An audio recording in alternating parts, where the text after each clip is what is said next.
here with actor Michael Maponga, who's also the founder of Afroland TV. How are you doing, Michael? I'm doing quite well. How are you? I'm doing great, Michael. Thank you for asking. So, you and I have had a segment together where you kind of told us a little bit about yourself, so we won't do that all over again. But I do want our audience to know a little bit about who you are. You're the founder of Afroland TV, and you actually have been running your own platform, which is, for most people, similar to Netflix, just so they understand what it's like. And from the ground up, and it's growing. It's monetized, and you are, in essence, building your own thing. And I think that's very impressive, so it's important to put that out there. But I thought it was important to say that part, because we're about to talk about All Eyes on Me, and everybody's talking about that. It's the new Shakur movie, and everybody's talking about it, and I've heard mixed reviews, so I wanted to get your take on it.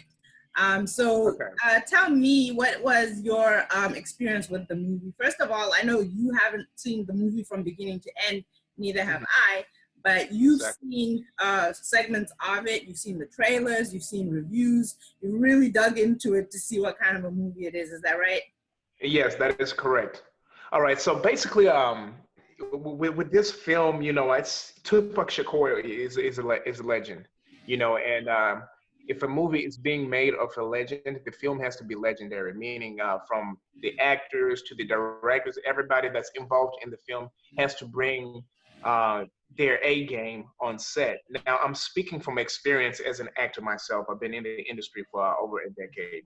And, with the reviews coming out with the celebrities, prominent celebrities such as 50 Cent, Jada Pinkett Smith, and John Singleton, who was actually slated to direct the movie and was actually fired off the movie because he wanted to take the film on a different direction.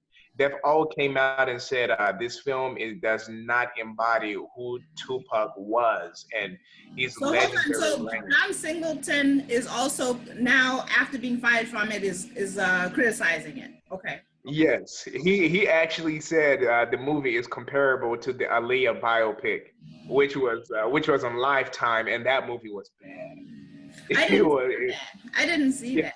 But please go on. So you've seen the critics, and these are actually critics that were well worth listening to because they're actors themselves, and have been in successful movies. Yeah.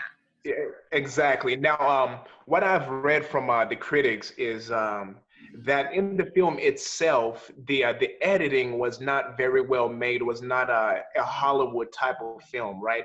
The editing in the film itself was pretty far up to a Lifetime type of movie, and not a theatrical big release film for a legend, right? So it was released in movie theaters, right? Exactly. The editing, I guess they didn't have a budget to spend much on the editing itself.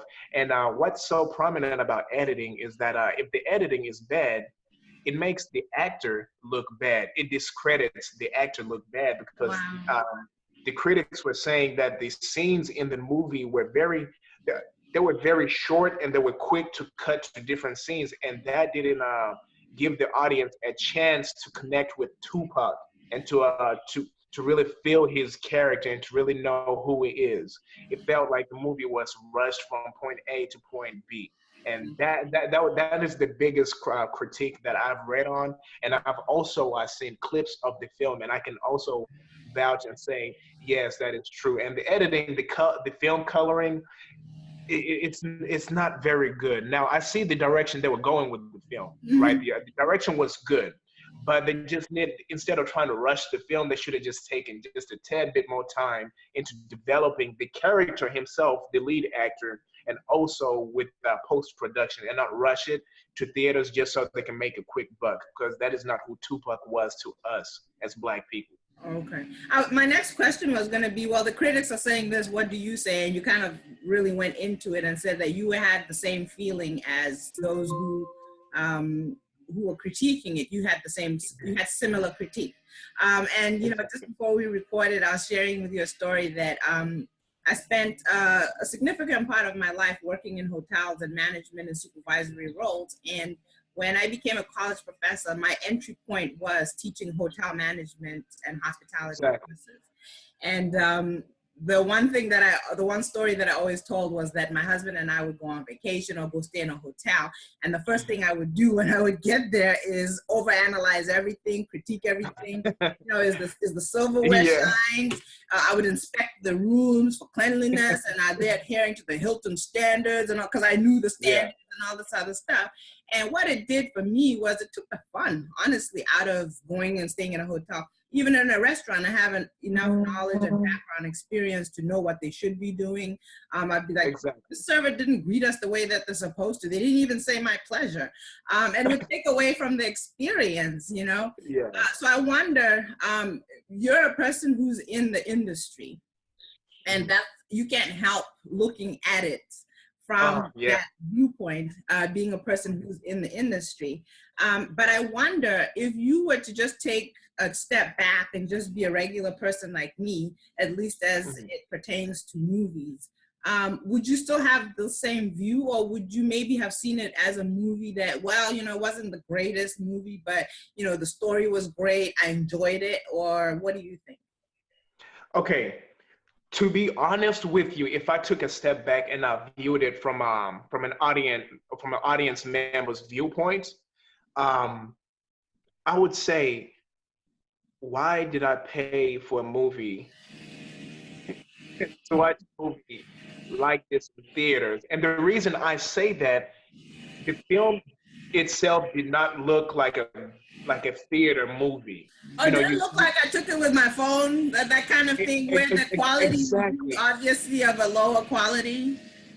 And let me put this and let me paint this out for you. When you go to the movies, you want to go see a legendary movie. You want to have an experience. You want to be taken out of the world when you go to the theaters. That's why people still go to the theaters, to have an experience. Now, when you go watch this movie, you are not going to have that experience because it's going to feel like you are at home watching Lifetime. Oh, right. Okay. You could have just stayed at home and turned on the Lifetime channel and watched TV and have the same experience you get from this Not movie. that there's anything wrong with Lifetime. We're not knocking Lifetime. It's just if you want to watch a Lifetime movie, you'll watch one, and if you want to go to the movies, you'll go to the movies. You watch a movie, exactly. Right. Exactly. You know, it's different. It's different genres. You know, there's theatrical movies, the big money spent on movies, right? And that's what we expected for a Tupac movie, right? The reason why this hurts me is because when people and the big critics, the Hollywood directors see this movie, right? They'll see it as, oh, it's another black movie, but it's not supposed to be like that. You know what I'm saying? And that's why. Because and black already implies low quality, substandard, not as good as the rest of Hollywood, which is the unspoken thing there. We are supposed to be at our peak, when we make our movies. Like they had the director John Singleton, right? Most of you guys know him from Training Day, directing Denzel, and the quality he brought to such films. That's what we expected from the Tupac movie, and not just something that was mediocrely done. That was not what we were looking for, and that's not what I envisioned myself. I'm a big Tupac fan. I grew up listening to him, honestly, and this is all the way in Africa. That's how much power and influence. Yes. Right. I was disappointed. I'm sorry you're disappointed, but I want to take just a second and apologize to our audience because I have background noise that I can't do anything about. But to those who have just joined us, I want to just say you're Michael Maponga, and you are the founder of Afroland TV, which is a platform that you're building and is growing at a fast rate that is focused on, you said, Pan-African films. Basically, yes. Africans, whether they're in the homeland or in the diaspora, meaning Black people in general, are going to get a platform where we see them in a diversity of roles and movies and shows and documentaries. So I think that's important to note. I also want to let our audience know that while we're on the subject of creating your own thing, I want you to check out idon'twantaboss.com. idon'twantaboss.com. This is where you can find basically a lecture series that I did with Dr. Bryce Watkins about how you can transition yourself from the corporate plantation to building your own thing, much like Michael here has done. So, you know, back to the movie, I want to be able to, at the end of our conversation, have a recommendation, Michael.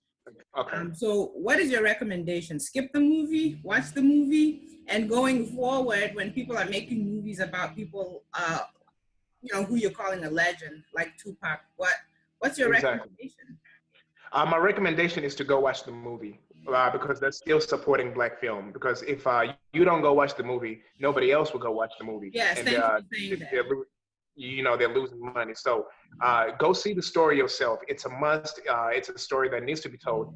Go watch the movie. You're still supporting Black business, you know, and that's what we need to do. Because honestly, there's some movies out there Hollywood makes that suck, but they just go support it because it's one of theirs. So let's do the Right, same for and ours. they advertise it so much, and they put so much money into the marketing and the promotion that a lot of people go see it, and then we see it, and we're like, I could have waited for, you know, DVD or whatever, right, or Netflix. Exactly. Right. So let's go out in full force and support this movie. It's still, you know, it's one of ours. And you you might get a different take than I got from it because I'm involved in the industry deeply, you know. So go out, enjoy, and have a blast, and make sure everybody is on full force when Black Panther comes out. I was trying to get on that movie. I want to get on the sequel. I will be. Oh my God, you brought up Black Panther. I was so critical of Black Panther. You were? Well, I'll tell you why quickly, because that's not the topic right now. Okay. But I already felt like disappointed when I heard about it, because Black Panther is supposed to be an African character, and the person cast is not African. So I already know there's going to be this insulting generic African accent that's going to distract me from the movie. Yeah, believe me, I felt the same. Right. So that was the first problem. Then the other thing is I started hearing that the makers of the movie are not really people who are focused on, again, uplifting the Black community or Black people. It's going to be a fantasy of Blackness, a fantasy of Africa, which is almost exactly what you're doing, the opposite, right? Exactly. Real portrayals and uplifting Black people. I mean, I'm not saying we should pretend like the whole of Africa is like a bed of roses, but it helps when you love African people, whether the story that you're telling is a positive or a depressing story. If you take it from the perspective of I love these people and I want to tell their story, it's very different than when it's bastardized and kind of taken from the perspective of look at these monkeys, you know, look at it's true, isn't it? And the same thing could apply to Black people right here in this country. Look at these thugs, look at these monkeys, look at them, you know, here telling us about what horrible and beings they are. It's a very different thing, wouldn't you say?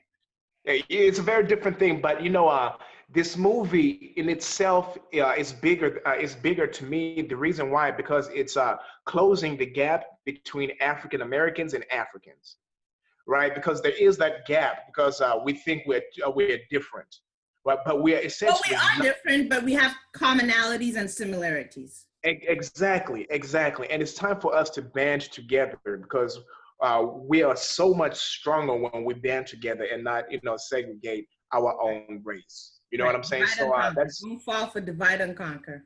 Exactly. So you know, I believe we're in a great era right now, a great generation where we'll see you know, African Americans saying that, you know, I have roots in Africa, taking pride in their African heritage, you know. So I'm excited for that because I'm like, finally, you know, we are not different, you know, we're from the same roots, you know what I'm saying? It just, and this film is closing that gap, I feel. So I think that's cool. Yeah, I'm glad you brought that up, you know, because there's a lot of talk right now which seems to kind of try to separate us. You know, I will never fall for that because I think I mentioned in our last segment that, you know, my husband is African American, born and raised, okay, 100% American. I'm 100% African, born and raised, and we've built a family. So our kids are literally inseparably African American. merged. You see, there's no separating the African from the African American in our scenario. Yeah. And I do Yeah, agree with you that we're stronger together. I appreciate Mhm. you bringing that up. But you heard it from the expert, guys. The movie may not be the greatest. It may not be to the standard that we would have liked, considering how much everybody loves and reveres Tupac. But again, let's always remember that it's a Black film. Black people got jobs to make this. Black actors got jobs to make this movie. And we're supporting a Black company, Black production, Black everything, Black business. So it's important to keep that in mind. So go out and see the movie if you haven't. I definitely plan to go and see it if I can wrestle my way away from my baby and my kids. And I think Michael will also eventually see it. So I just want to say thank you for your insight, Michael. And once again, remind you guys, Michael is an actor, but he's also somebody who's building his own thing.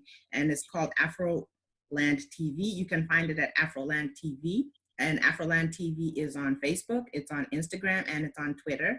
And I'm sure you can also find Michael on Facebook, because I did. The actual person, Michael, and follow him there too. You can find me, the home of the No Malanga Show is at themokapmoguls.com. And the lecture series that I mentioned before about starting your own thing, separating yourself from the corporate plantation and starting your own thing, is at idon'twantaboss.com, idon'twantaboss.com. And if you love hearing from experts, Dr. Bryce Watkins is my co-instructor on that course. So it's idon'twantaboss.com. Thank you guys for watching. Thank